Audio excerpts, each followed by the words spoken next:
Suge Knight came to his rescue. What happened was Suge was interested in signing him, and of course he was an Interscope artist at that time. And from what I hear is that Jimmy Iovine was not too keen on possibly getting him out of prison at the time, and I think that's what made Suge decide to do it. And but when he did come out, after Suge got him out, Suge totally concentrated on his career from day one, you know, and they became very close. Tupac had been in prison for an alleged sexual assault.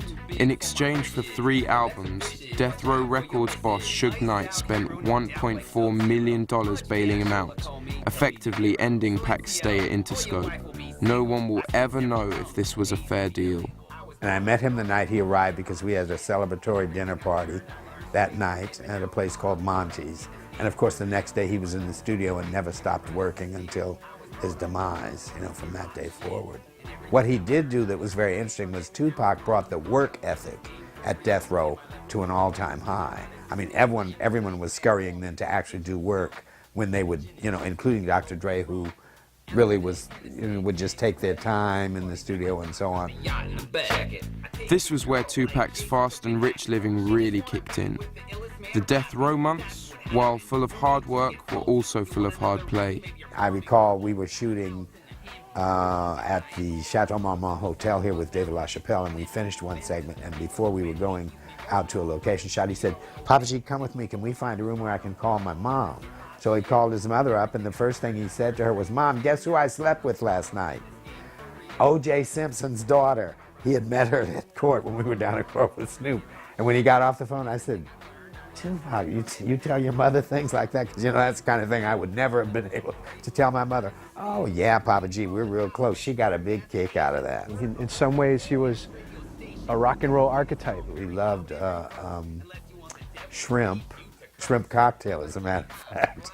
He ate 3 or 4 of those for breakfast. Tupac was living in Los Angeles now with his brother, Mopreme Shakur. Well, we moved to LA in approximately like 92. That's when he got the movie with Janet Jackson, Poetic Justice. And I was his personal assistant on that film, so we were together like through the whole film.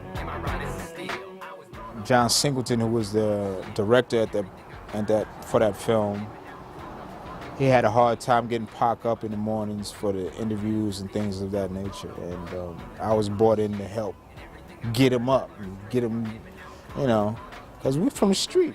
In 1993 and 1994, Tupac had put out his important but probably underrated albums, Strictly for My Niggas and Thug Life.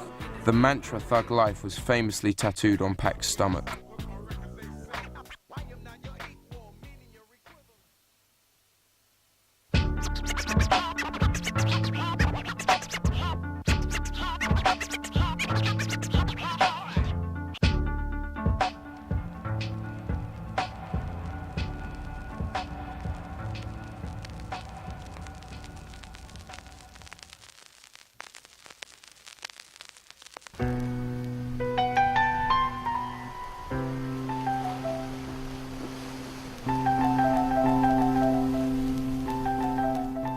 Before moving to Los Angeles, from the age of 17, Tupac lived in Oakland, Northern California.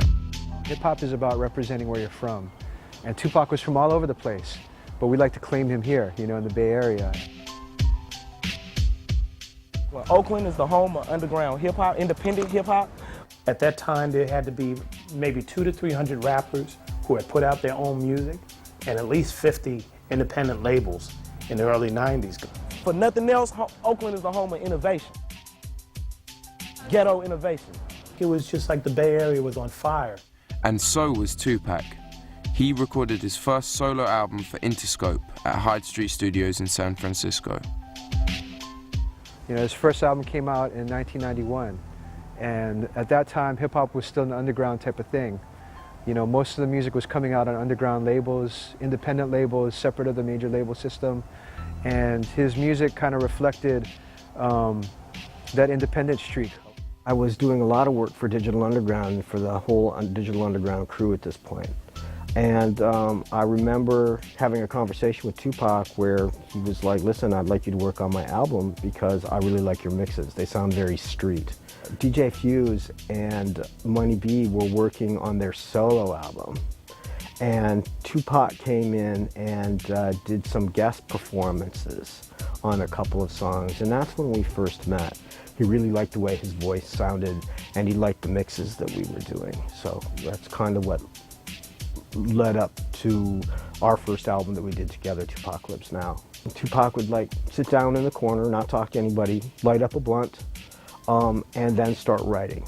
And then this is what I think is fairly miraculous and what very few people can do. As soon as he was done writing, he would actually go out and be able to deliver his raps, to actually do the vocals in 1 or 2 takes. Tupac's debut album, Tupacalypse Now, sold gold. The stepping stone to a solo career was his membership of Digital Underground. These guys were like his family. They supported him creatively and spiritually. They were at the beginning of kind of the heyday of the Oakland hip-hop scene.